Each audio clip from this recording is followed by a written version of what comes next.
আমি সম্মানিত আমার মাথার তাজ ওলামাদেরকে জাতীয় ঐক্যের আহ্বান জানাই।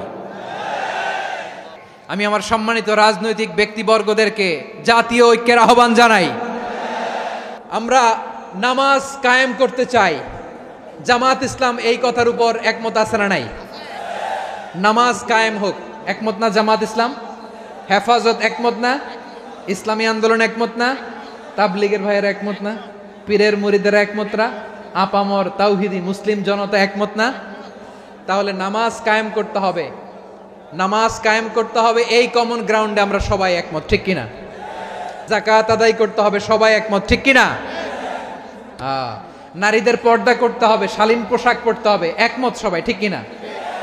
বৈষম্য বিরোধী বাংলাদেশ চাই, সবাই একমত, ঠিক কিনা? মেরিটোক্রেসি, মেরিটোক্রেসি, আর কোনো মামা চাচার ফোনে পদ দিলে হবে না, মেধার ভিত্তিতে সবগুলো পদ ঠিক করতে হবে, চিল্লায় বলো ঠিক কিনা? আমরা একমত না? স্বাধীনতা সার্বভৌমত্বের প্রশ্নে আমরা সবাই একমত, ঠিক কিনা? আমার নবীরে গালি দিলে রাষ্ট্রীয়ভাবে সর্বোচ্চ শাস্তি তার নিশ্চিত করতে হবে, ঠিক কিনা? এই 10টা কমন গ্রাউন্ডকে সামনে রেখে বিশাল জনসমাবেশ করেন সোহরাওয়ার্দীর ময়দানে, সবাই আসেন। জামাত ইসলাম, হেফাজতে ইসলাম, ইসলামী আন্দোলন, পীরের মুরিদ, তাবলীগ, খেলাফত মজলিস, সবাই একসাথে হন, তাহলে সবাই জানবে যে এই 10টা বিষয়ে আমরা একমত। বলেন, এই ঐক্যতে আপনার দরবার যাবে? দরবার নষ্ট হবে? আপনার দল নষ্ট হবে? আপনার আকীদা নষ্ট হবে না? আমার মাথার তাজ সম্মানিত ওলামা একরাম, এই 10টা কমন গ্রাউন্ডে যদি এক হন, আপনার আকীদা নষ্ট হবে। আপনার আকীদা আপনার, আমার আকীদা আমার, আপনার দল আপনার, আমার দল আমার, আপনার পলিসি আপনার, আমার পলিসি আমার, কারো কিছু নষ্ট হবে না। কিন্তু যে বিষয়ে আমরা সবাই একমত, এরকম 10টা মৌলিক পয়েন্টে আমরা একমত হতে চাই কি চাই না? এতে কারো কোনো লস নাই, কারো কোনো ছাড়ও দেয়া লাগবে না, কারো দরবারও যাবে না, কারো দলও নষ্ট হবে না, কারো আকীদাও নষ্ট হবে না। আমার আকীদা আমার, আমার দল আমার, আমার সব ঠিক আছে। শুধু এই বিষয়ে আমি একমত, তুমি একমত, তুমি একমত, তো আমরা সবাই একসাথে বসে জানান দেই যেগুলোতে আমরা একমত, শোডাউন করি। বাংলাদেশের যে কোনো মহাসমাবেশকে সেই দিনের মহাসমাবেশ ছাড়িয়ে যাবে, চিল্লায় বলো ঠিক কিনা? এরপর জেলায় জেলায় বিভাগীয় বিভাগীয় আপনারা ওয়ার্কশপ করেন, সেমিনার করেন, আইস ব্রেকিং প্রোগ্রাম করেন, এইভাবে আমাদেরকে আগাতে হবে। তাহলে number 1 common ground based, number 2 issue based, issue ভিত্তিক ঐক্য। যখনই জরুরি কোনো ইস্যু আসবে আমরা ঐক্যবদ্ধ হব। রাজি আছেন সবাই? সবাই রাজি আছেন? আল্লাহ তাআলা আমাদের সবাইকে ঐক্যবদ্ধ জীবন ধারণের তৌফিক দান করুক, আমরা পড়ি আমিন। আমরা যদি বিচ্ছিন্ন হই, একে অপরের যদি মারামারি করি, একজন যদি আরেকজনের কাফের ফতোয়া দেয়, আমাদের কি ক্ষতি? শুনবেন? কথা কয় না, শুনবেন? 1 নাম্বার ক্ষতি হচ্ছে আমরা যদি বিচ্ছিন্ন হই, আমাদের শক্তি কমে যাবে, আমাদের পাওয়ার আমরা হারাবো। আমাদের কি হারাবো? পাওয়ার। মনে রাখবেন, যখন আমি একা থাকি তখন আমি ব্যক্তি, যখন আমরা সবাই মিলি তখন আমরা শক্তি। এই শক্তি নিয়ে আমাদের সামনে এগিয়ে যাওয়ার দরকার আছে না নাই? তাহলে আমরা যদি নিজেরা বিরোধে লিপ্ত হই, আমাদের ক্ষমতা, পাওয়ার ছুটে যাবে। আমরা এই পাওয়ার হারাতে চাই না, ঠিক কিনা বলেন? রব্বুল আলামিন ঠিক তাই বললেন। রব্বুল আলামিন বললেন, খবরদার, ওয়াতিউল্লাহ ওয়া রাসূলাহু ওয়া লা তানাযাউ ফাতাফশালু ওয়া তাযহাবা রিহুকুম ওয়াসবিরু ইন্নাল্লাহা মা'আস সাবিরিন। আল্লাহর আনুগত্য করো, নবীর আনুগত্য করো, কিন্তু খবরদার নিজেরা বিরোধে লিপ্ত হয়ো না, নিজেরা মারামারি করো না, তাহলে তোমাদের শক্তি কমায় দিবে কে? ফাতাফশালু, তোমরা সাহস হারাবা, ওয়া তাযহাবা রিহুকুম, তোমাদের শক্তি কমে যাবে, পাওয়ার কমে যাবে।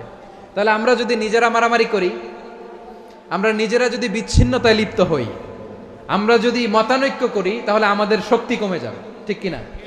আমরা শক্তি কমাবো। আচ্ছা, ছোট্ট একটা বাঁশের কঞ্চি যদি আপনারা দেয়, পায়ের মধ্যে ধাক্কা দিয়ে ভাঙতে পারবেন না?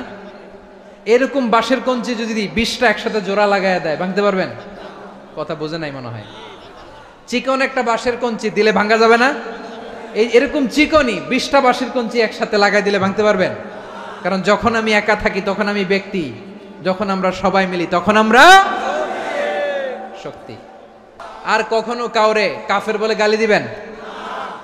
তুই জাহান্নামী বলবেন? ঝগড়া লাগলে লাগাই দিবেন? তাহলে কি করবেন? মিলায় দিব। আওয়াজ করে বলেন কি করব? প্রিয় ভাইরা, এই বিরোধ গত 50 বছর তো আমরা দেখেছি।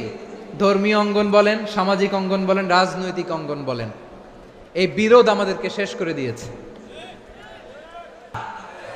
আধিপত্যবাদকে রুখে দিতে হলে, বাংলাদেশের বিরুদ্ধে যে কোনো ধরনের ষড়যন্ত্রকে রুখে দিতে হলে জাতীয় ঐক্যের কোনো বিকল্প নাই। চিল্লায় বলো ঠিক কি না?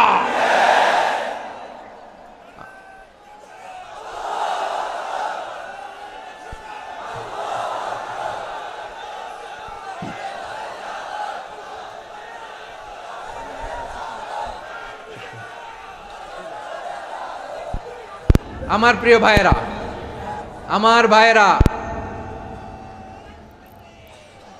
আর কাদা ছড়াছড়ি করব না ইনশাআল্লাহ। বলেন আল্লাহুম্মা ফারশাদ।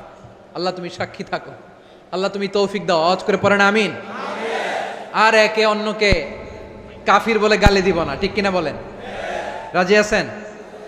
ধ্বংস করে দিয়েছি আমরা আমাদেরকে। আপনারা হালাকু খানের নাম শুনেছেন?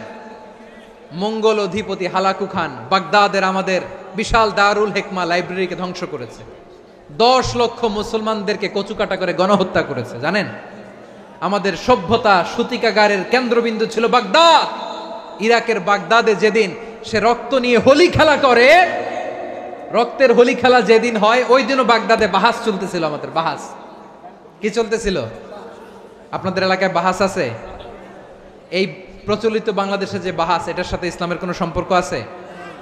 এই পর্যন্ত বাহাসের পরে পরাজয় বরণ করছে এরকম কোন দল আপনারা পাইছেন? আমি পাই নাই। প্রত্যেক দলই বাহাসের পরে সংবাদ সম্মেলন করে বলে আমরা জয়লাভ করিয়াছি, ওনারা পালাইয়া চলিয়া গিয়াছেন। আছে না নাই? কারণ সত্য জানার জন্য, সত্য মানার জন্য আসে না তো, নিজের জ্ঞান জাহির করার জন্য বাহাস করে। বিপক্ষ দলের আলেমকে ছোট করার জন্য বাহাস করে। এই বাহাসের স্থান ইসলামে নাই। চিল্লায় বলো ঠিক কিনা? এই সমস্ত বাহাসের দিন শেষ। ঐক্যবদ্ধ হওয়ার বাংলাদেশ। প্রিয় ভাইরা, হালাকু খান সে দারুল হিকমা লাইব্রেরি জ্বালিয়ে পুড়িয়ে এই সব দামি দামি বইগুলো, আমাদের দামি দামি ঐতিহাসিক তুরাসি ক্লাসিক বইগুলোকে দজলা নদীতে ফেলেছে। পুরা দজলা নদী কালো হয়ে গিয়েছে। 10 লক্ষ মুসলমানকে গণহত্যা চালিয়ে এই রক্তের বন্যা যখন দজলা নদীর পানিতে মিশে গিয়েছে, দজলা নদীর পানি লাল হয়ে গিয়েছে। যেই দিন বাগদাদে গণহত্যা চলে, ওই দিনও বাগদাদে বাহাস চলতেছিল। কিসের বাহাস জানেন? মেসওয়াক, ডান মারি থেকে করা সুন্নাহ, এটা আমরা জানি। এখন কি উপরের মারি না নিচের মারি? বাহাসের বিষয়। এই বাহাস করবেন আপনারা? বিশ্ব যখন এগিয়ে চলেছে, আমরা তখন বসে বিবি তালাকের ফতুয়া খুঁজেছি কোরআন হাদিস চষে। তালাক ইসলামের অনেক গুরুত্বপূর্ণ অনুষঙ্গ। তালাক কোরআনের একটা সূরা।